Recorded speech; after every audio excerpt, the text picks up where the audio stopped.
Salve galera, podcast Visão em Pauta. Estamos aqui novamente, eu, James Guimarães, juntamente aí com o Douglas Margrander, e hoje estamos aí com o nosso convidado especial, o doutor Alexandre Andreosa. Muito obrigado, James. Uma honra estar aqui com vocês. Além de ser duas pessoas incríveis, pessoas que fazem parte da minha história. Atuei já em muitos processos para ambos, Legal. Né? Mas é isso aí. Para mim é uma novidade estar aqui com vocês e muito feliz aí pelo convite. Estou aqui para a gente bater um papo e desafiar aí os assuntos aí que provavelmente a pauta vai me trazer. Legal. Nós que agradecemos, né, Douglas? Com certeza, é uma honra. Sua presença tremenda ter você aqui. É um cara que é nosso amigo, é nosso confidencial aí. Quando a gente tem um problema, a gente liga para quem? Doutor Alexandre Andreosa. Sempre está disponível para conversar com a gente, é uma honra. Eu fico feliz por você aceitar esse projeto. É um projeto inovador, com tecnologias inovadoras. E eu fico muito feliz mesmo, de coração. Tô emocionado porque você está aqui. Isso é verdadeiro. Inclusive, trouxe até amigos para acompanhar essa entrevista hoje. Isso aí. Que tem muito a aprender com você. A forma de se comportar, a forma de falar, de conversar, é um cara totalmente diferente. Sim, não, sim, sem dúvida.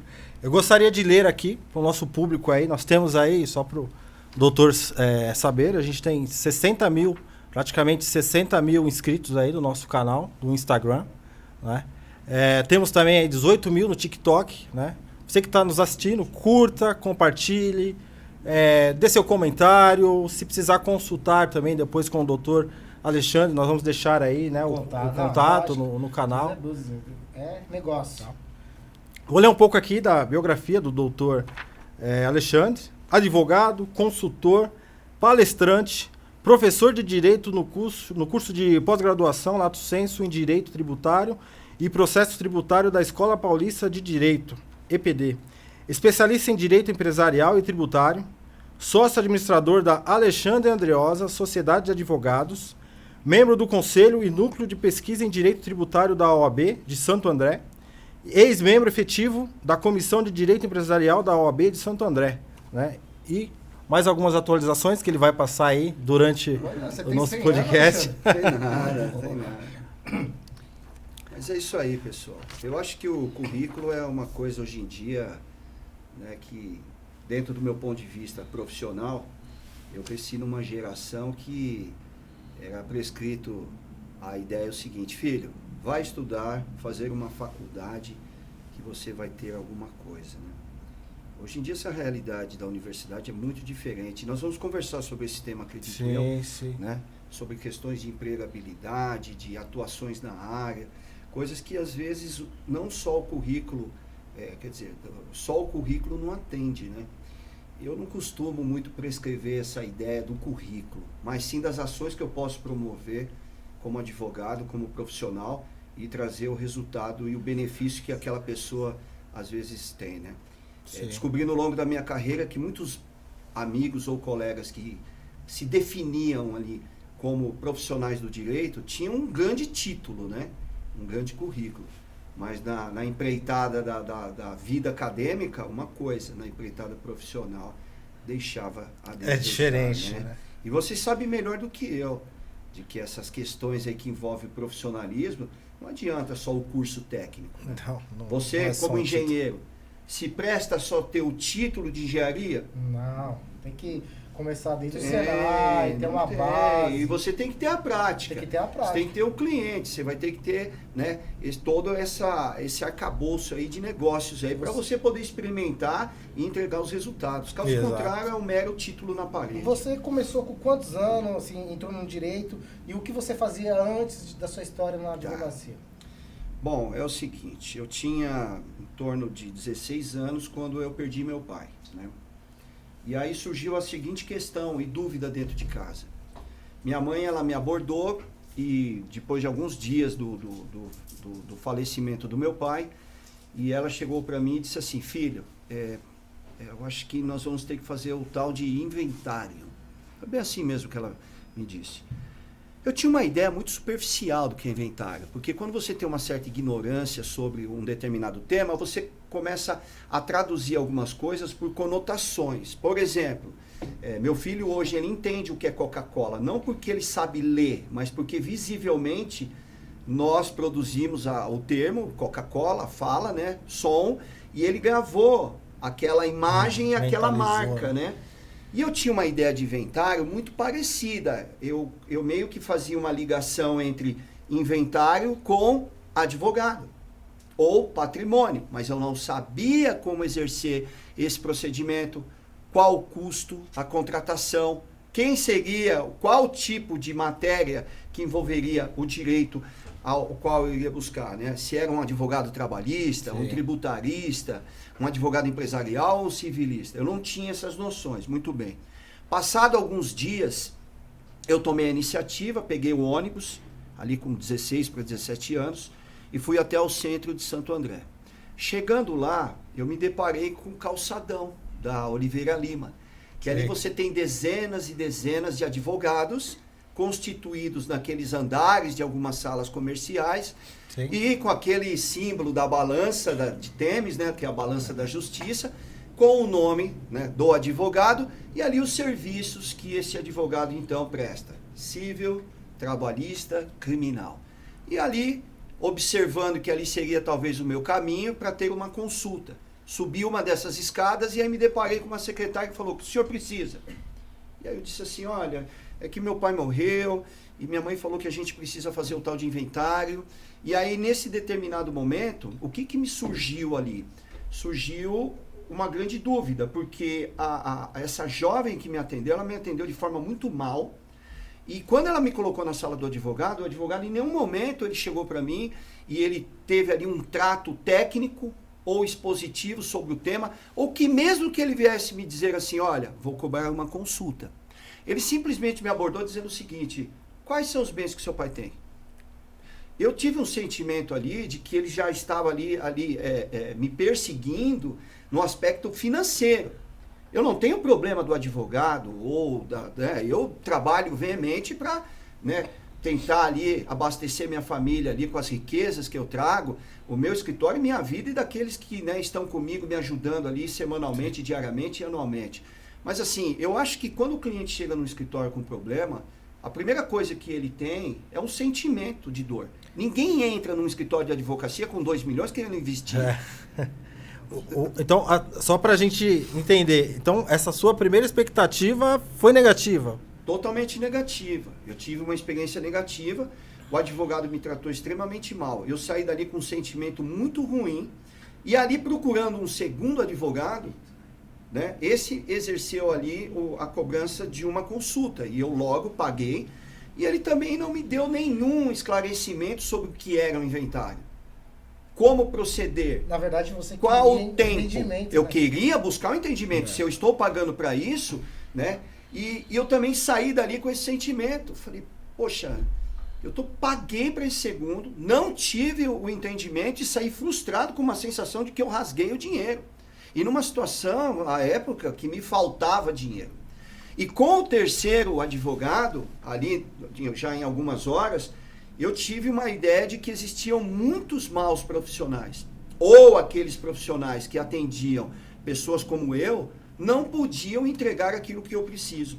E eu cheguei, confesso para vocês, senhores, eu cheguei até a chorar, porque eu me senti muito impotente. E dali eu prometi que se um dia eu estudasse direito, eu iria tratar os meus clientes de forma totalmente diferente. Passado isso, essa ideia se fixou dentro da minha cabeça e eu conheci um grande advogado, um cara muito fino, elegante, inteligente, um intelectual. Seu mentor. Um dos, né? Esse foi na verdade, uma pessoa que me incentivou de verdade. E ele me passou algumas coisas. Após alguns anos, eu conheci uma comunidade cristã, né? Onde as pessoas ali também observaram ali alguns requisitos que eu poderia me tornar advogado. E aí eu me recordo que o Dr. Antoniel Bispo, né, um grande pianista, um grande advogado, que eu tenho um enorme carinho por ele, ele um dia me chamou e falou assim: posso te falar uma coisa? Isso foi nos anos 2001, 2002. Aí eu disse: pode. Ele falou: você tem que ser advogado. Eu falei: por quê? Porque eu vejo que você gosta muito de ler, você tem uma boa linguagem, você tem uma boa postura e tem uma coisa que eu não tenho sendo advogado. Você é um bom comercial. Eu, como assim comercial? Ele falou, você sabe se vender. A forma que você se manifesta dentro dessa comunidade cristã, dessa igreja, é uma coisa impressionante. E eu acho que se você utilizar isso para sua carreira, vai dar muito certo. E eu criei nessa situação, né? Aí eu dentro do meu aspecto de fé, orei a Deus e entendi que a única forma de eu poder me tornar uma pessoa muito mais assertiva no aspecto do conhecimento seria buscando o curso de Direito. E dali eu inicio o curso de Direito, né?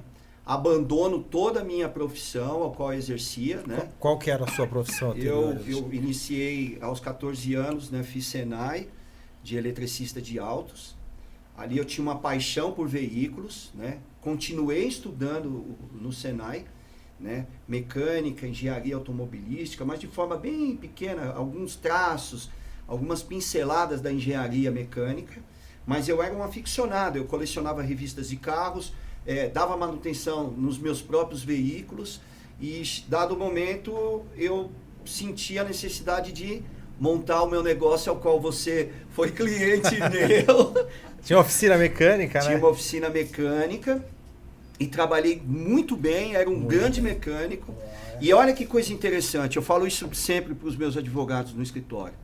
Não importa a profissão que você exerça, você tem que ser bom. Tem que ser bom. Tem que ser o melhor naquilo. Porque é o seguinte, Douglas. Não existe esse negócio do cara querer se transformar, estudar para ser bom. Não. O bom faxineiro é bom faxineiro. O bom cabeleireiro, ele é bom cabeleireiro. Não é o dinheiro que torna a pessoa boa. É o cara que torna o negócio bom. Vou contar aqui em 1 minuto só uma experiência que eu tive uma vez com um estagiário.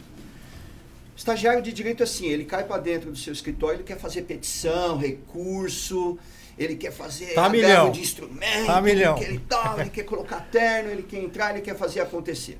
E tudo isso precisa de uma liquidez ali durante um percurso de tempo para que ele exerça isso de fato.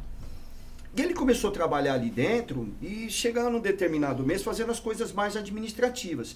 Porque essa questão muito de recurso, de escrever para o cliente, isso fica a cabo de quem tem um conhecimento assim exato sobre a advocacia, o assunto, que é o quê? Aquele que já se formou e já exerce a advocacia, né? Alguns estagiários de 4º, 5º ano, a gente concede trabalhos de pequena monta, onde, né, existe o acompanhamento dos advogados ali sobre o que ele está esboçando ou escrevendo.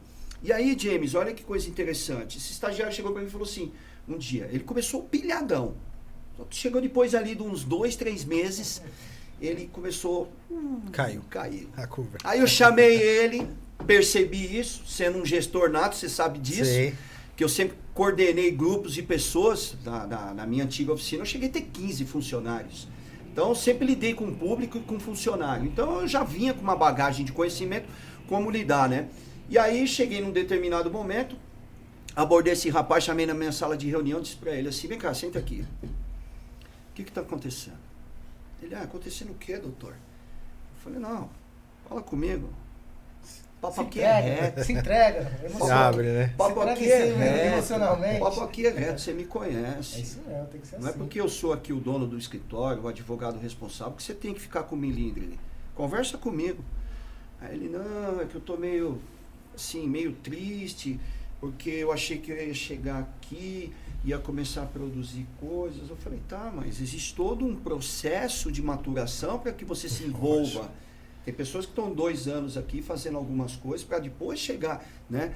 Ele, não, mas eu não acho que é bem assim, aquilo. Se impor. Aí eu falei para ele assim, eu vou te fazer uma pergunta. Se você se tornasse hoje um grande advogado, se você tivesse a sua inscrição na Ordem dos Advogados do Brasil, o pleito para ter a capacidade, né, de atuar, né, nos casos e assinar como advogado aí. Sua profissão então seria advogado. Você faria isso? Aí ele olhou para mim e falou, não. Eu falei, então pode pegar suas coisas e ir embora do meu escritório. Aí ele olhou para mim e falou assim, pô, doutor, o que é isso? O que eu fiz? Eu falei, quem não é fiel no pouco, não vai ser no muito. Porque o cara que é bom faxineiro, ele é bom faxineiro. O cara que é um bom mecânico, cara, não é o dinheiro que determina você. São os seus ideais, é a sua entrega, é o seu desejo, é o seu momento. Eu trabalhei durante anos dentro de escritórios de advocacia, ganhando apenas bolsa auxílio. Você sabe disso, vocês sabem disso. Já casado, mas eu me comportava como um grande advogado. Se você tem essa convicção, eu não quero trabalhar com alguém, senhores, que tem esse tipo de convicção. Porque esse cara, ele se auto-sabota e me sabota. Se sabota também. Quando eu era um estagiário, eu pensava como advogado. Eu exercia minhas funções, mesmo sendo pequenas, como advogado. Quando eu era ajudante de mecânico, James, eu trabalhava como? Como mecânico. Sim, sim. Eu não ficava me limitando ali pela minha posição e pelo que eu ganhava. Ou porque o dono do estabelecimento ou alguma coisa não deixava. Mas a minha mente estava construindo o quê? Sobre a égide do quê? Do pensamento daquilo que eu sou e vou ser. A visão que a gente busca no A mercado. gente busca isso no A mercado. visão que a gente Então, busca no veja, jovem. Pensamentos de colaboradores. que Visão tem de pensamento dono. Visão de dono. Exatamente. Porque De eles empreendedor. De empreendedor. Porque esse tipo de comportamento, se o cara estiver dentro de uma indústria, né, James? Sim. Ele vai crescer. Não importa se ele tá no chão de fábrica, ou se é um gerente. Eu quero me tornar um melhor engenheiro do estado de São Paulo, do Brasil. Mas, cara, eu já sou um bom. Mas eu tenho que continuar fazendo o meu melhor. Independente se eu tô ganhando A ou B, eu tenho que sempre ser o melhor. Eu tenho que ter a visão de dono. Eu sou o dono da empresa, eu tenho a visão de dono. Os meus colaboradores, que tem que ser meu braço, tem que ter a visão de Tem dono. que ter a mesma Porque se ele visão. não tiver a visão de dono... Tem que estar junto. Ele derruba você. Porque aquela ideia que você tem, Alexandre, às vezes uma ideia boa, você chega assim e fala assim, eu tenho uma ideia boa. E aí o cara, quando ele tá desmotivado, o que ele faz? Ele se sabota. Ele fala que Sabota. não, mas não vai dar certo. É a primeira coisa que o cara vai te Ele te falar. sabota. Tipo, não vai dar certo. Ele te sabota ele mesmo e sabota seu cliente. Nós Que é um tivemos trinômio de experiência. problema, Já né? tivemos esse tipo de experiência. Você Perdeu sabe negócio disso? de milhões O já. cara te puxa pra por causa trás, disso. pô. Puxa É o isso freio de mesmo. mão, desliga a luz, não sei. Algum adjetivo desse, alguma construção de ideia dessa, mas é isso. Então, assim, eu não consigo trabalhar com pessoas assim. Por quê? Porque racionalmente eu passei uma vida trabalhando dessa maneira. E aí a matemática não tem como dar errado. Não tem como dar errado. Porque além da sua questão profissional, do seu exercício técnico, que é a busca do conhecimento constantemente, você tem aquela causa-fim. Deixar o seu cliente ou as pessoas que te circundam bem. E aí vem o terceiro critério, né? Deus. Poxa, eu não estou aqui, talvez eu possa estar dizendo, ou algum ateu escutando a gente, né? Mas dentro da nossa singela fé, eu acredito que Deus ali, ele vai tocar em alguma situação que vai modificar a sua estrutura de vida, né? Então veja, voltando para a tônica que eu estava tentando tramar aqui, eu então descobri que de fato, né, existia ali uma possibilidade de atuação na advocacia, uma vez que amigos, pessoas me conduziram com esse campo de ideias. E eu vou te dizer uma coisa, James. Nos anos 2000 ali, o que eu fui sabotado de pessoas que chegavam para mim e diziam assim... Poxa, é interessante, né? Às vezes eu chegava e eu contava com uma ideia festiva sobre a ideia de que eu ia estudar. Motivado. Motivado. De que eu ia buscar o conhecimento, que eu ia não abandonar não abandonar a carreira que eu tinha, né? De mecânico e eletricista de autos e dono de oficina. Não. Eu empregava essa ideia de, vou estudar direito. Uma vez, olha que interessante, eu cheguei numa roda de amigos, de pessoas assim, casais, e eu disse bem assim, olha, vou ter uma surpresa aí para vocês. Aí essas pessoas disseram, mas qual é a surpresa, Andreosa? Disse, cara, vou começar a estudar direito. Meu, parecia que eu tinha soltado uma granada ali. Todo mundo, o que é isso? Você tá louco? Área saturada, tem a prova da OAB. Você tá louco? Colocando obstáculo, né? Você veio de escola pública. Os caras que estão aí... Né? Total, né? Eu senti ali um desprezo, uma dor. Porque ali eu comecei a compreender que tinha mais gente para me sabotar do que gente para me incluir no negócio. Mas sabe o que eu disse para essa pessoa? Uma das pessoas, eu disse bem assim, senhores, nem todo mundo vai ser um bom jogador de futebol. Mas deixa eu jogar essa bola. Talvez as pessoas, disse bem assim, talvez as pessoas que vocês conhecem não mereciam nem entrar num curso de direito ou num curso de engenharia. Só que tem uma coisa, quem tem que dizer se a coisa vai funcionar ou não, primeiro, é o mercado. É o mercado. Se eu me formar e sair para a rua e o mercado não me aceitar, diga-se de passagem, esse mercado não era para mim. Talvez você poderia estar me prestigiando em alguma situação, falar, você estudou direito, né? Pô, sabia, mó ruim a área, não sei o quê. E eu te condecorar com essa história falível de que a advocacia não presta, de que a advocacia é ruim, de que é isso. Não tem esse negócio de advocacia ruim, de medicina ruim, de engenharia ruim, não tem nada. É verdade, são pessoas. Simplesmente a pessoa. Se a pessoa não colar no negócio, não se colocar à disposição do curso ao qual ela vai estudar, não vai funcionar. Então veja, e aí eu olhei para aquelas pessoas e disse assim, poxa vida, eu não vou ouvir essas vozes. Eu vou seguir o meu coração e a esperança de que eu possa me formar, passar no exame de ordem e me tornar um grande advogado. E aí você sabe um pouco da história. Eu sugestivamente abandonei, agora eu vou dizer a verdade, abandonei minha carreira, porque de um dia para a noite eu acordei e disse, não vou mais trabalhar com isso. Vendi tudo que eu tinha, parte do dinheiro que eu vendi, e você sabe quando você está vendendo na rapidez, um copo desse que custa R$3, você vai vender por 50 centavos, 70. Para usar um termo popular, eu limei o que eu tinha. Por quê? Porque eu tinha um sonho de entrar na advocacia. E eu já sabia, aí vem uma ideia de mercado, que eu chamo a atenção de muitos estudantes de direito. O cara quer fazer estágio de direito no último ano. Tá morto. Tá morto. Já fica a dica. Não, tá morto. Fica a dica pro meu Eu amigo desafio o cara que chegar aqui hoje e disse assim, não, eu me formei e só comecei a atuar depois que eu me formei. Tá morto. Porque veja, você tem 5 anos para estudar o curso de direito. 5 anos. Se você ficar 2 anos sem passar na OAB, são 7 anos de investimento. Vamos imaginar que você passe. Os escritórios vão querer que você tenha minimamente um currículo com alguns estágios. Se não tiver, você vai ficar numa média aí de 1 a 2 anos desempregado. Nós estamos falando de 9 anos. Para no 10º ano você conseguir um escritório. Que mal e mal vai te pagar entre R$3.500 a R$4.000 como advogado júnior. São 10 anos para você começar. Para começar na carreira.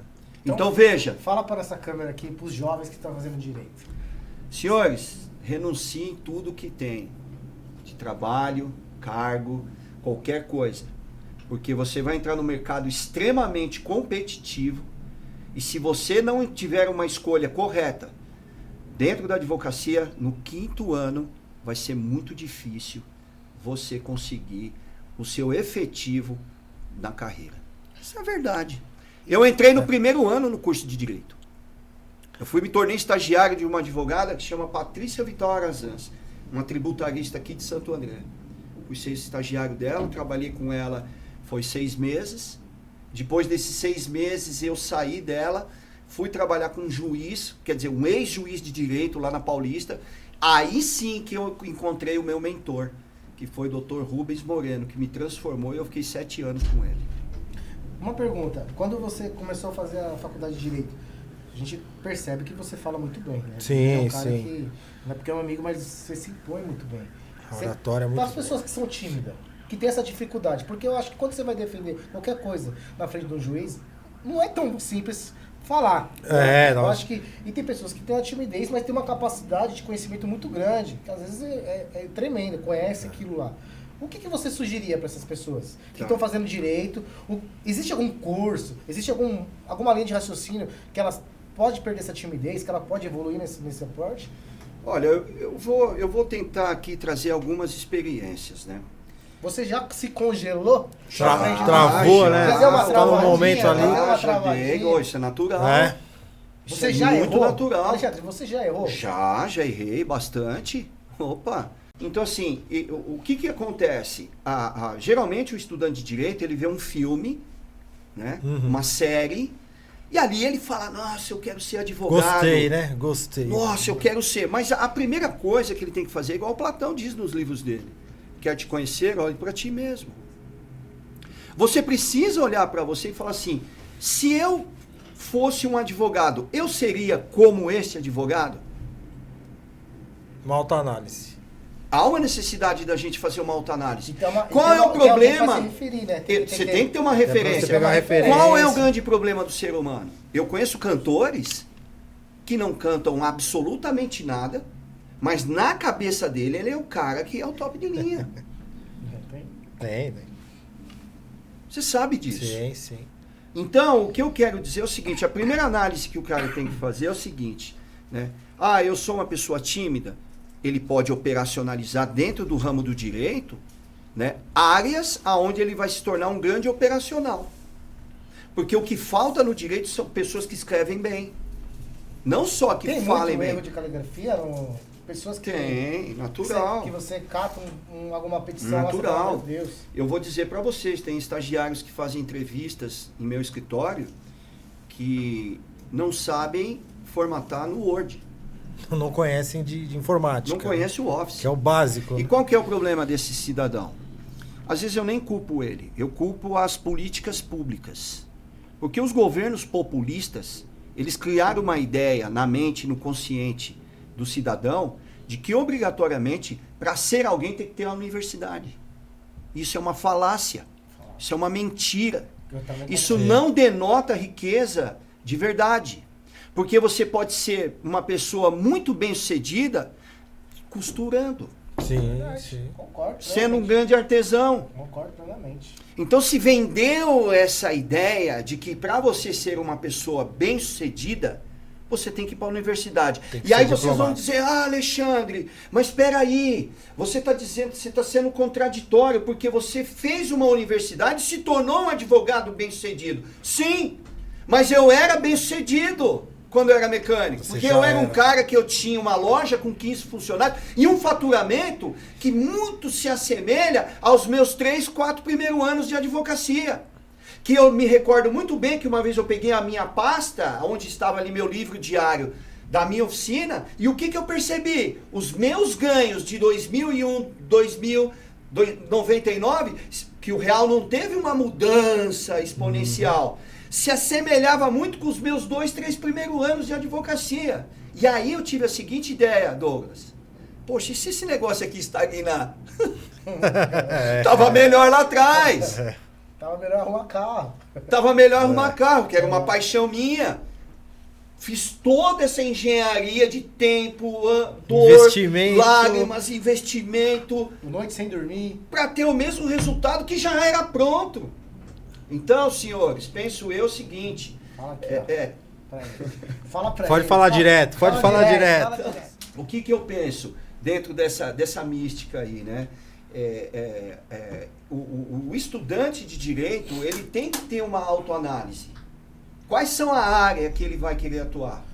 Eu tenho uma advogada dentro do escritório que ela é brilhante advogada. Qual que é o nome dela? Doutora Pamela. Pamela, conheço. Doutora Pamela. Eu trabalho para ela. Isso. Eu trabalho. Brilhante. E tanto é que ela galgou ali uma participação societária dentro do escritório, devido ao talento, o comprometimento e assim, essa fidúcia ao qual ela exerceu, e tem outros ali também, doutor João, doutora Ariane, né, são excelentes, excepcionais advogados, eu tenho uma equipe nobre comigo, né, sou muito grato a eles, porque eu não cheguei nesse nível sem esse pessoal. Sim, sozinho.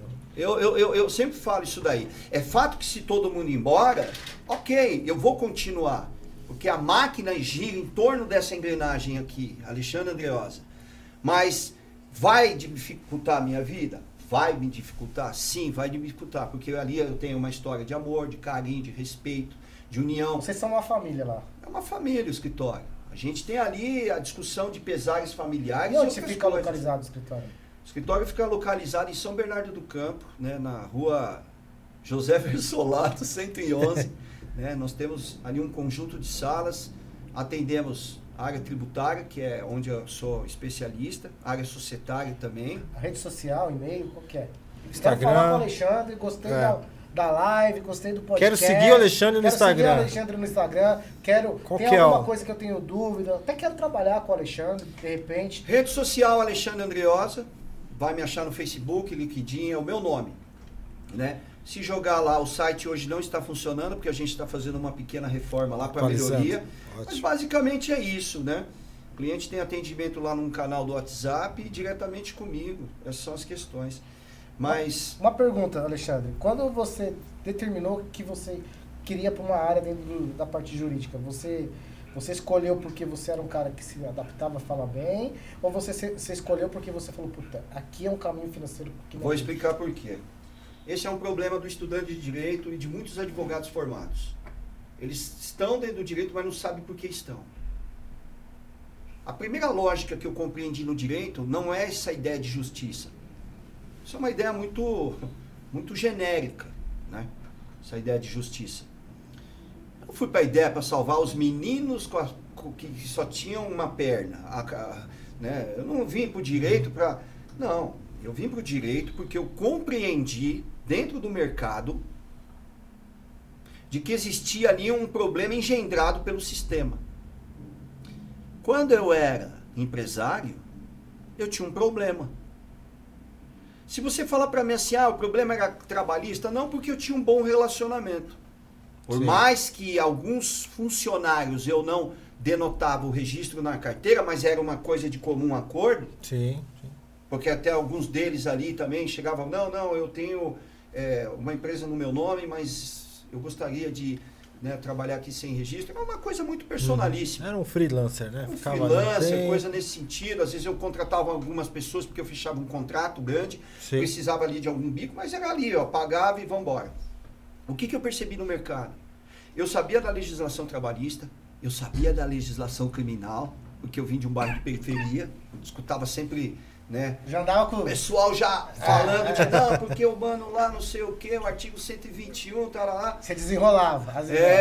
E aí eu sempre tinha uma dificuldade quando eu ia falar com o contador.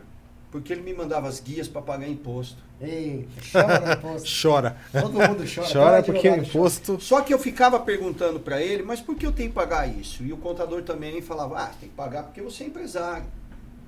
Você não paga um contador, agora você tem que pagar imposto. E eu pagava aquilo muito sem saber por que eu estava pagando. Encerrei minha atividade profissional. A primeira coisa que eu pensei no meu campo do direito, eu preciso aprender direito tributário. Primeira premissa, por quê? Porque é uma área muito intelectual, que tem grandes discussões no Poder Judiciário. E também existe uma tônica na sociedade que é o seguinte: se você chegar num ponto de ônibus hoje, James, e abordar um cidadão e falar assim, tudo bem, colega? Ele, tudo bem. Você é casado? Ele falou, sou casado. Se você se divorciar hoje, quais são os seus direitos? Ele vai falar, sou casado na comunhão parcial de bens, eu tenho direito de 50%. 50%. Ele já sabe que aquele carrinho que a esposa comprou, mas dentro da constância do casamento... 50% é dele. 50% é dele. Vamos para o direito criminal. A gente sabe aí, qualquer vagabundo, qualquer meliante aí conhece o direito dele. Às vezes dá show, né? Ele sabe fazer dosimetria da pena. Eu fiz criminal. Os caras sabem fazer contagem de pena. Vamos falar do direito do trabalho. Vocês são 2 empresários. O funcionário sabe de tudo. Ele tem a convenção coletiva na cabeça. Tem. Vamos falar de direito do consumidor. Você sabe que se você pegar esse copo aqui na internet, você tem 7 dias para entregar. Não, mas ele está perfeito. Não, mas a lei me dá essa guarida de eu poder entregá-lo sem ônus nenhum. Fiz uma devolução hoje. Olha aí, fiz uma devolução. Fiz a devolução de um celular hoje, então, exercendo meu direito. Você tem o direito privado, ele está associado gratuitamente na mente das pessoas. Ministério Público, tudo isso faz esse mover. Ah, televisão, conheça seus direitos, chamam advogados ali do consumidor, Celso Russomano, tá todo mundo sabendo tudo de direito. Direito do idoso. Mas se você chegar para qualquer empresário e falar o que é PIS e COFINS, o que é o imposto de renda da PJ, o que é o ICMS, o que é substituição tributária, o que é crédito de insumo, com todo o respeito, senhores, vocês não sabem. Vocês são empresários. Nós pagamos, sabemos que nós pagamos. Senhores, eu falo isso com todo o respeito. Os senhores pagam os impostos, a contabilidade os envia, vocês cumprem as suas obrigações de contribuinte e cidadão, mas se eu perguntar de secar essa situação, você vai falar, não sei. Se você me convidar hoje e falar, vamos na Avenida Paulista tirar essa dúvida. Ei, senhora, a senhora sabe o que é um divórcio? Sim, é quando um casal há ali uma cisão daquele relacionamento e ali gera direitos e bens. Que eu acho que é 50%. Vai falar mais ou menos isso. Verdade. Se você pegar um cara ali e falar, oh, se esse fone de ouvido quebrar, o que você faz? Ele, eu vou exercer meu direito do consumidor. Então veja, mas se você chegar para ele e falar, você sabe o que é PIS e COFINS? Ele vai falar, quê? Então foi ali que eu observei que aonde o Estado, de forma canalha, ele ensina todos os direitos quando não é contra ele. Mas quando é contra ele, o que ele faz? Subjoga. Joga um monte. Joga uma nuvem de fumaça. Te confunde. Te confunde. Vai te confundir. E não te ensina como fazê-lo. E aí, o que eu percebi, estudando direito? De que havia uma necessidade de um campo muito vasto dentro da área do direito tributário e do direito societário. E por quê? Porque todo advogado, quando se forma, ele sai querendo fazer o quê? Divórcio, separação, dano moral, contratos, blá, blá, blá, blá, blá. E aí eu falei, meu Deus, tem 100 milhões de caras fazendo a mesma coisa. Você foi fazer o diferenciado. Não vou dizer que nosso escritório não faz. Nós temos o setor do direito civil dentro do escritório. E por quê? Porque o meu cliente de tributário, em algum certo momento, vai me acionar para algum problema desse, do consumidor. Sim. Ele vai me acionar por algum momento em um critério de divórcio. Ontem mesmo, fechei um contrato de divórcio de um cliente meu, empresário, ao qual eu tenho um contrato fixo de direito tributário, consultoria tributária. Mas ele está se divorciando. Sentou na minha mesa e disse, fiz uma merda. Tem que tomar cuidado. E eu disse custou pra caro, ele, né? Custou caro, vai falei custar pra ele caro assim, isso aí. Tente voltar com a esposa. Vai Peço ser perdão. melhor para sua carreira. Ele já é cliente meu, não preciso tomar dele um divórcio. Aconselhei ele pedir perdão para a esposa nessa tomada. Ele falou que conversamos horas. Foi uma consulta muito mais espiritual e psicológica. Mais de amizade do que realmente passar o facão ali e falar, ó, eu vou cobrar tanto, os seus bens são esse, falar para sua mulher que é isso. Não. Primeiro, quando ele chegou com essa tônica, eu disse para ele assim, não, conversar. Eu tenho 26 anos com a minha esposa, né? Então eu sou um cara que eu sou pró-casamento, pró-família. Ótimo. Já passei dezenas de situações que me condecoraram a ideia de criar uma cisão dentro da minha vida, mas a gente tem que ter um pouco de coerência, né? Humildade no coração. Atrás de um grande homem existe uma grande mulher, não tenha dúvida. E aí quando eu olho para minha história e vejo que a minha esposa, né, Sara, ela comungou as dores que eu vivi, as lutas, ela permaneceu ali.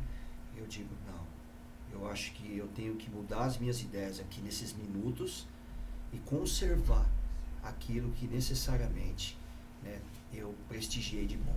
Eu tive mais bons momentos com a minha esposa do que maus momentos. Não é uma discussão, não é um problema ali, um incidente que vai me tornar o divórcio. algumas pessoas se divorciam pelos incidentes, né? Não pela história.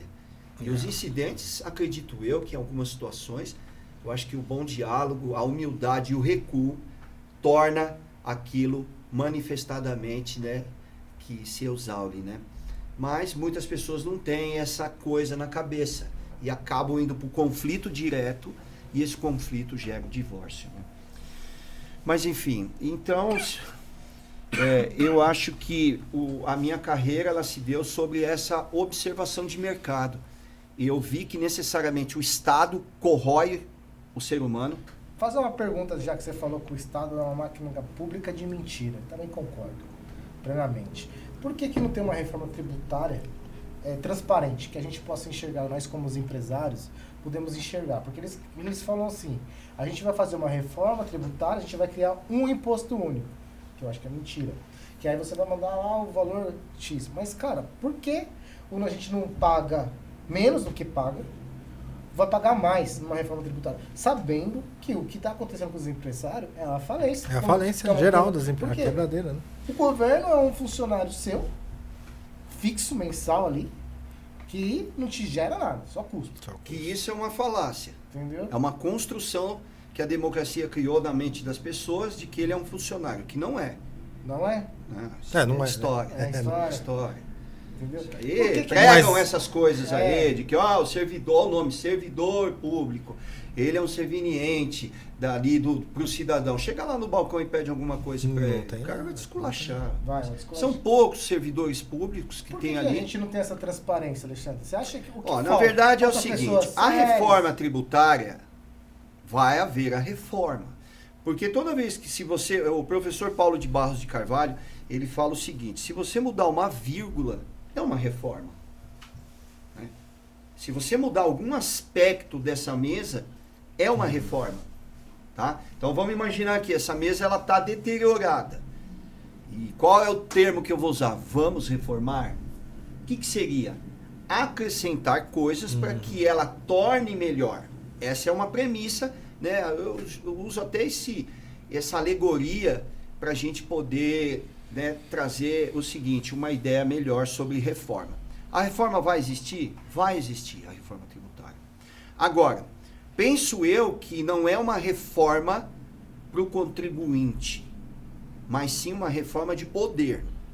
Porque a forma que ela está sendo construída, existe muitas dúvidas e uma insegurança jurídica muito grande. Sim. E aí a gente arrola a transparência. Porque veja só, eles estão pegando, vai existir o IVA dual, que seria o IBS e o CBS. Então eles estão pegando alguns impostos da União, impostos dos estados, né, e municípios, e unificando em 2 impostos, o IBS e o CBS. Eu não vou entrar aqui na regra matriz de incidência, nos aspectos técnicos, porque não convém aqui aqueles que nos assistem, né? Não vão entender. Falar, ai meu Deus, o que você está falando aí? Esses dias eu vi um podcast de um cara falando do corpo humano, mas, meu Deus, eu falei, muda aí. Eu não falo nada, que eu não entendia nada. Então, mas basicamente é o seguinte, a reforma vai existir? Sim. Ela é verdadeira? É. Mas qual é o problema que eu vejo na reforma tributária? Que alguns setores vão ser beneficiados, ok, e outros setores não. Então isso para mim já não gera uma isonomia ou uma justiça tributária. Veja, eu como advogado, provavelmente eu vou ter uma alíquota de 25%, sendo que hoje eu pago 12%. Serviço. Então assim, olha o gap que eu vou ter aí só na alíquota. Isso é uma pretensão inicial. Pode ser que o Congresso agora, o Senado, ou posteriormente, aprove 27%. A OAB, recentemente, eu vi ali no projeto de lei, ela pediu para que isso ocorresse uma substituição tributária. O que é isso? Eu presto serviço de 10 mil reais para o Douglas. Douglas, você vai chegar para mim e falar assim, olha, quanto vai ser esse serviço, Alexandre? 10 mil, Douglas. Ah, beleza. Eu tenho que descontar 25%, não é? Sim. Qual seria 25% de 10 mil? Os senhores são engenheiros. 2.500. Falou 1.500. Não, fala 2.500. Eu vou 2.500. Eu vou cortar um dedo aqui. 2.500. Vocês ouviram aí, hein? Mas olha só. 2.500. É. Esses 2.500, a OAB fazendo ali um lobby, uma pressão, que eu acho importante existir o lobby. Influenciando ali também. Para que quem pague esse imposto seja quem? O contribuinte que está tomando o meu serviço, ou seja, o tomador de serviço. Então, se isso se concretizar, ufa! Nossa, eu, advogado, sim, vou pagar só as contribuições, né? Os impostos que são ali, né, em outras cadeias ali, que é INSS, todas essas questões, mas a OAB está tentando transferir isso para aquele que venha tomar o meu serviço. Então esse serviço vai custar quanto? 12.500. Tá? Muito bem. Pode até ser que, aí eu não me aprofundei no tema, venha surgir uma ideia aí de subsidiariedade, aonde se ele não pagar, eu venha pagar, alguma coisa assim, né? Mas, enfim, isso daí são questões aí que irão incidir nas obrigações acessórias, né? Mas, veja, vai haver um aumento da carga tributária. Porque o cidadão, ele tem uma ideia, o cidadão, assim, que se comporta de forma miserável mesmo, intelectualmente, ele ainda tem esse sonho visionário de que o Estado vai ajudar ele. E essa pregação de justiça social, essa coisa, isso daí, nada existe.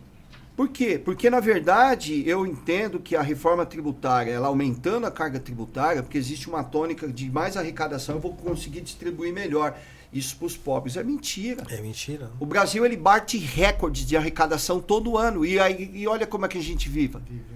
Descalço. Então, assim, eu acho, na minha concepção, que a reforma tributária, né, eu ainda vou estudar muito, né, porque ela vai ter muitos períodos de transição. Eu estou participando de muitos workshops e coisas, estou fazendo alguns estudos direto com a Câmara e o Senado Federal. Aquilo eu acompanho pelo sistema push, né, do Senado. Muitos clientes já estão me abordando, né? Participei dos grupos de estudo da PEC 45, que é essa que já transitou no Congresso Nacional e agora recentemente está no Senado, com o professor Eurico de Santos, lá na GV, juntamente com a professora Renata Elane. A gente foi a alguns eventos quando estava iniciando a ideia do IBS, tá? Que era, e o professor Eurico até chamava de Clube do IBS, né? O Simples Nacional não vai entrar, mas haverá um momento que, se você tiver um crescimento exponencial, você vai entrar ali. Né? Então existe muita coisa que ainda precisa ser estudada. O Senado está revendo muitas coisas que foram aprovadas, mas assim, ela só passou porque o governo atual, ele subsidiou com as suas emendas parlamentares de quase 2, 3 bi, não me recordo aí, né? Distribuindo esses valores ao Congresso. Então, aí fica fácil votar, né? Comprando, né? Fica fácil votar, porque, né? Alguns dizem assim, mas isso é da política, né? Eu preciso que a política seja barganha. Não deveria. Tudo bem, né? É uma forma de você conseguir, né, aprovar projetos, né?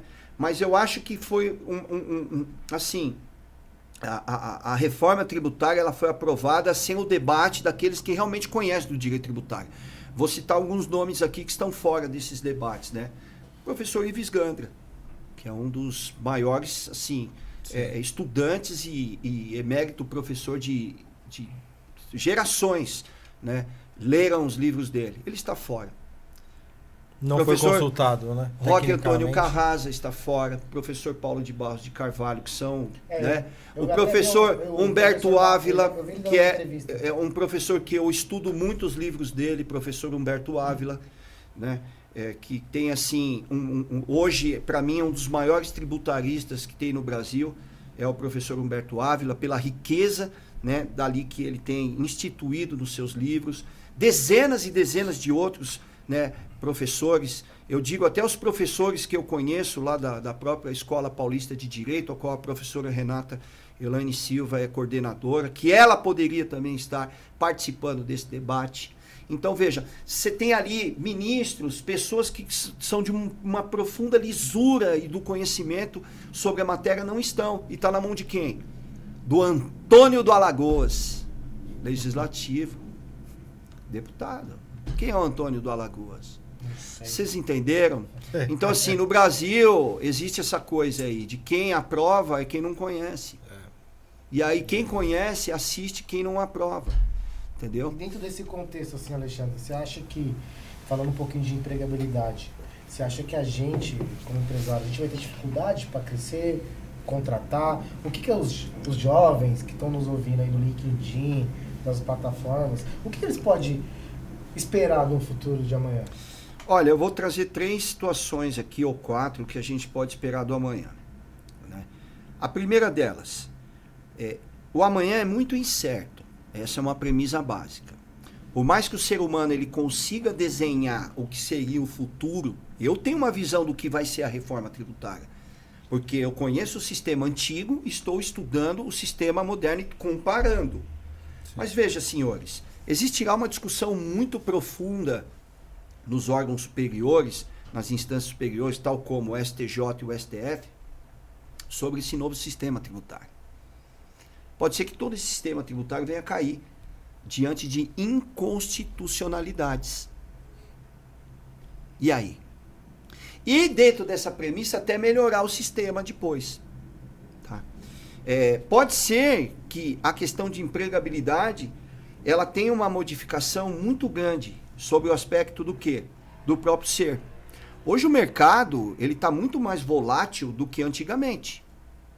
Antigamente, você se formava em engenharia, você já tinha uma ideia de que, poxa, eu com um título, eu vou conseguir um emprego rápido. Hoje não.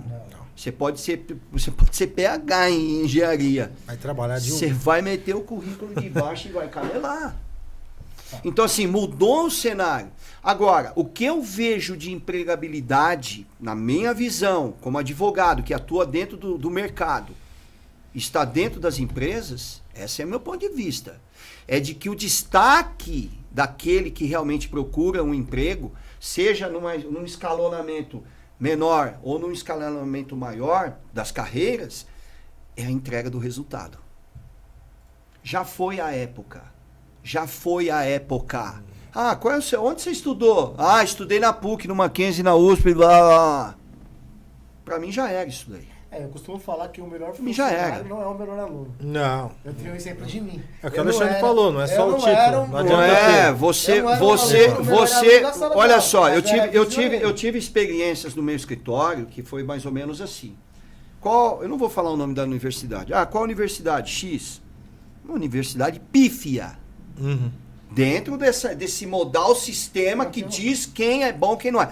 Eu não vou dizer aqui que estudar numa PUC, numa Mackenzie é ruim. Não, é excelente. Mas um cara de PUC e Mackenzie não chega às vezes onde eu cheguei. Eu não estou dizendo que todos que entram lá vão chegar. Eu estou dizendo que um cara pode se formar numa universidade menor, mas se ele entregar o resultado que a sociedade precisa, ele vai despontar. Depende do potencial. Porque depende muito dele. Eu tive aulas na universidade que eram horríveis. O professor chegava lá, ficava só com o slidezinho, o botãozinho, todo mundo assim, ó. A grande mágica desse negócio foi um encontro que eu tive aí, certa vez, com alguns alunos que estudaram comigo, que eram alunos como eu, no curso de Direito. E aí me destacaram com a seguinte fala: o Andreosa está muito bem, carro importado, escritório grande, não sei o quê, blá, blá, blá, blá, blá, blá. Eu não consegui me afugentar desse discurso que eu vou falar agora. Eu cheguei para eles e falei assim: senhores, vocês estudaram com o mesmo professor que eu.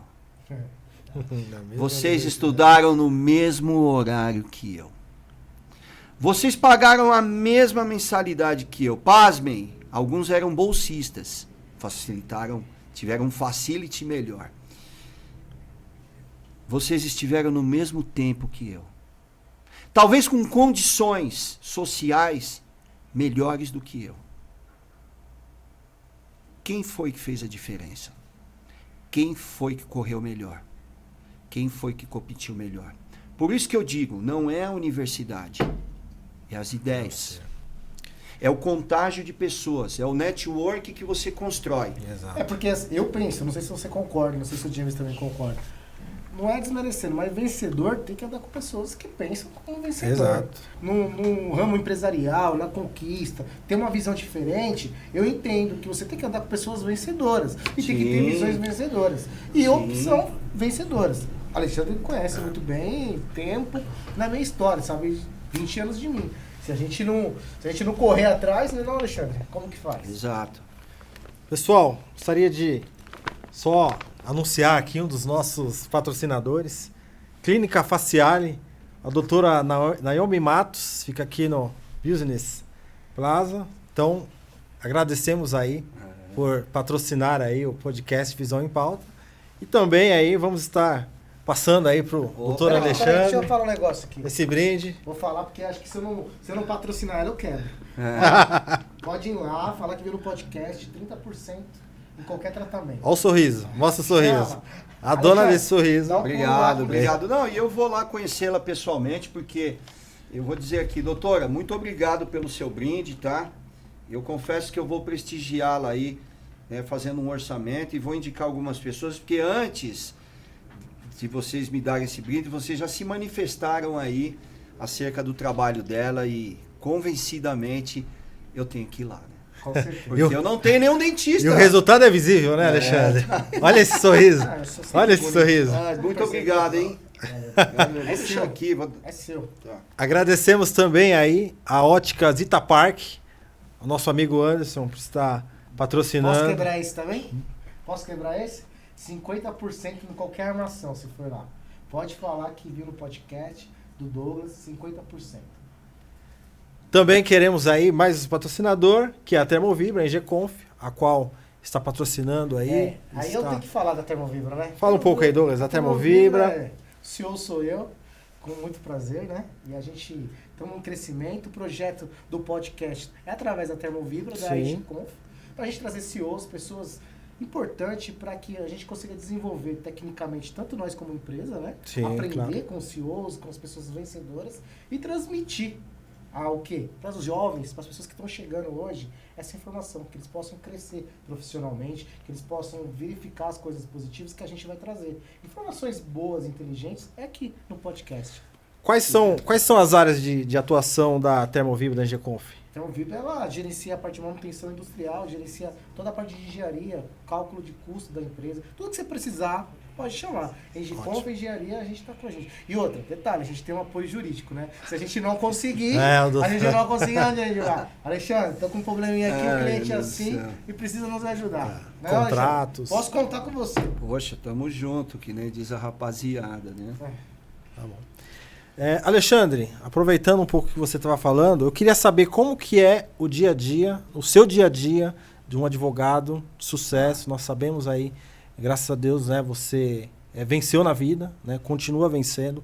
Fala para os jovens aí, como que é o seu dia a dia, se é uma luta, se todo dia tem que estar ali na leitura, tá buscando, fazendo network com os clientes. Fala um pouco. Só reforçando uma pergunta. Também junto com isso, dentro de uma faculdade, dentro de uma universidade, independente do nível da universidade, o que você falou foi muito bem qualificado. Então coloca para os jovens que depende só deles. Coloca essa informação, o que eles precisam. Quando eles entram numa faculdade e o pai muitas vezes não tem condição financeira, mas quer investir no sonho do filho. E ele vai lá e investe. Qual é o valor disso? Tá. Vamos primeiro responder a do James, que é na questão que você me abordou. Como que é o dia a dia, o seu dia a dia?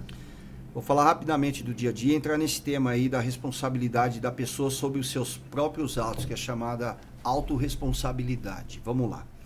O dia a dia de um advogado não é fácil, principalmente quem tem um escritório. Porque além de você ter que exercer as funções técnicas, que é o estudo do direito, esse traslado do direito para o cliente, do conhecimento, para que gere a confiabilidade, né, do negócio, né, você tem ali também pessoas para dirimir e guiar. Não é fácil você trabalhar com 15, 20, 30 pessoas dentro do escritório. Existe em cada ser humano um universo dentro dela. Sim. E você tem que controlar, né, cronometrar o dia a dia, porque o advogado trabalha com prazo. O juiz, ele dá uma decisão, ele diga em 5 dias para você cumprir isso, diga em 10 dias. Né?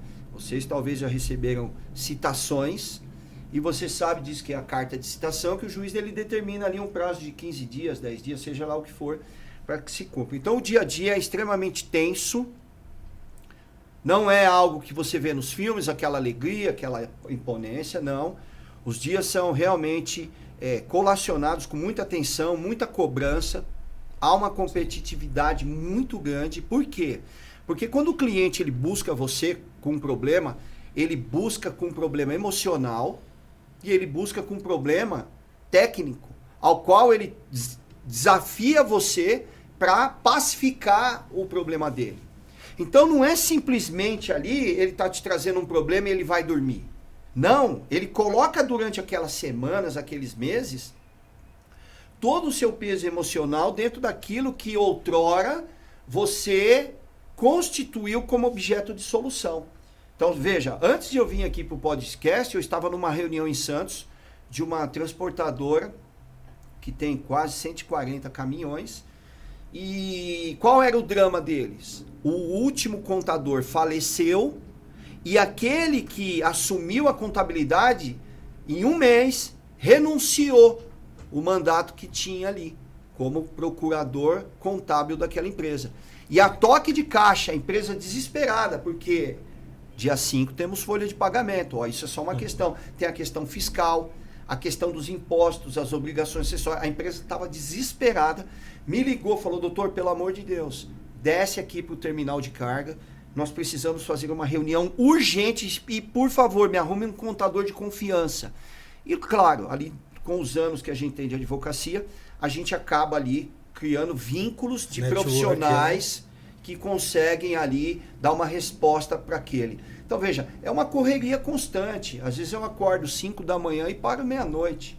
Me recordo quando eu dava aula, era uma loucura, porque eu saía de um cliente, já pegava e já ia dar aula à noite. Às vezes chegava em casa 1 da manhã, sentava no sofá e dizia, puxa vida, será que essa máquina aqui vai aguentar? Né? Então existia essa dificuldade. E com relação a essa pergunta que você disse, eu penso o seguinte, né? O que o jovem,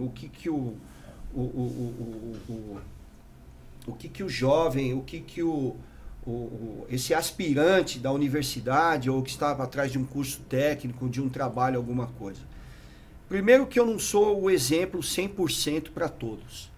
Eu vou dizer isso muito claro. Cada um vai cavar o seu pavimento, a sua estrada. Porque talvez a receita que eu tive, ela pode chegar a um limite para aquela pessoa. Para mim, todo o aprendizado que eu tive, misturado com fé, conhecimento e a vontade de crescer, foi uma química boa aonde me colocou no patamar onde eu estou. Mas talvez para esse cara que está me ouvindo, talvez não vai funcionar. Mas existe uma coisa ali que é ali onde é o filão, onde pode dar certo. O primeiro aspecto é o seguinte, né? A pessoa tem que fazer aquilo que ele gosta. Eu não fiz direito porque eu gostava de só para ter um título de advogado. Não. Eu até, às vezes eu deitava com a minha esposa e eu falava para ela assim, riqueza é se sentir bem. O Luciano Huck fala que a maior riqueza que uma pessoa pode ter é ela ter controle do tempo. De poder, né? Então veja, eu independente se eu estava ganhando dinheiro ou não, porque todo mundo vai atrás do dinheiro. Sim. Esse papo aí de que eu quero estudar. Tem aluno que lá na pós-graduação, às vezes eu ia dar aula, eu falava, por que você está aqui na pós? Buscando uma pós. Ah, porque eu quero conhecimento. Não, eu quero um cacete. Você quer ganhar dinheiro. Conhecimento você fica em casa lendo livro, fica lá no Google lá, lendo milhões de artigos lá, hoje na inteligência artificial, sei lá. A pessoa precisa trabalhar para ganhar dinheiro, para ter a subsistência, para poder comprar seu celular, seu carro, viajar. Mas veja, você tem que fazer o que gosta. Então, assim, não adianta entrar num curso, não adianta estar numa empresa onde você não gosta. Encontrando ali esse viés de negócio, eu tenho certeza que a pessoa vai começar a construir. O segundo ponto, tem que ser um cara inteligente dentro de uma circunstância de negócio, né? Por isso que eu disse lá inicialmente, você tem que se conhecer. Porque às vezes o cara querer ser igual ao Alexandre, não vai dar certo. Mas ele tem que saber se encontrar para poder falar assim, tá, eu não sou um cara do nível dele comercialmente, né, com oratória, com todas essas questões que conseguem levar ele para esse campo. Mas eu vou me tornar bom sendo um bom operacional, sendo um cara bom de redação, sendo um cara bom de entrega de resultado. Então, é conhecer a si mesmo para poder criar essa valoração de mercado. Porque ali é onde ele vai se destacar. Hoje em dia, eu não quero um Alexandre dentro do escritório. Eu quero simplesmente um cara que seja contrário a mim. Porque se eu tiver 10 Alexandre lá, explode. Eu não preciso de 10 Alexandre. Eu preciso, na verdade, de pessoas que compõem o corpo humano do meu escritório. Eu posso ser a cabeça. Quem vai ser o braço? Seguir uma outra função que talvez eu tenha dificuldade. Então, o jovem hoje em dia ele tem que observar a empresa, o escritório, como um corpo. Aonde ele vai ter? Porque eu não quero viver sem esse dedo. E para mim ele tem uma função. Então ele tem que enxergar a empresa, enxergar o núcleo de trabalho dele e olhar e falar assim, aonde eu posso ser algo que compõe a estrutura. Porque se ele não for se ele não tiver dentro dessa anatomia de composição, ele vai ser aquilo que sai para fora. Tá fora. Tá fora. Fica aí a dica, né? Porque... Você entendeu? Então, assim, eu tive essa experiência comigo, que todos os lugares que eu entrei, eu falei, eu quero ser parte do corpo, pode ser a unha dentro dessa empresa. Eu poderia ser o quê? Sei lá, um dente. Mas eu quero fazer parte desse corpo. Aonde esse corpo, que é a empresa ou escritório, venha sentir falta de um único item desse. Poxa, se eu perder um dedo, eu vou sentir falta. Sim. Então, veja, são dessas premissas que as pessoas têm que tentar se moldar dentro das empresas. Porque tem uma ideia assim, todo mundo quer ser empresário. A conta não fecha. Todo mundo quer estudar. A conta não fecha. Quem vai pegar nosso lixo? Tem que ter o faxineiro. Tem que ter o lixeiro. Tem que ter o cara da segurança aqui embaixo. Não tem universidade para todo mundo. Você pode até querer estudar, mas não tem campo de trabalho para todo mundo. Esse negócio assim, todo mundo tem que fazer engenharia, todo mundo tem que fazer isso. Não tem. Então eu vejo assim, você pode ser muito bem dentro das funções que você exerce. Ser um destaque. Poxa, eu tive funcionários que se destacam até hoje, lá na época da mecânica. Eles não precisaram estudar. Construíram sua casa, seu carro, estudaram seus filhos. Então, assim, eu sou um cara um pouco meio contra essa ideia de que todo mundo tem que ir para a universidade. Porque vai colapsar esse negócio. Alexandre, acho que a gente está chegando ao final, né, James? Estamos aí, né, finalizando, né? E só para encerrar, de tudo você pode fazer. Tudo. Mas seu braço tem que ser Deus. Amém. Porque se não for, não adianta nada. Porque veja só, todo mundo corre atrás de pós-graduação, de carreira, de coisa. Só que no final, se Deus lá em cima falar, não adianta nada. Adianta. Por isso que a escolha dentro de um comportamento sadio na profissão é essencial. Se vai dar certo ou não, não importa, eu sou bom naquilo. Amém. Ótimo. James, foi muito bom. Uma aula, né? Tivemos uma aula aí de direito, obrigado, de vivência, obrigado, eu de que sucesso. Agradeço. O doutor eu Alexandre. Eu que agradeço. Tá? Visão em Pauta agradece aí a todos que estão assistindo. Curta, compartilhe, comente. Doutor Alexandre, mais uma vez, obrigado. E até o próximo Visão em Pauta. Isso aí, obrigado.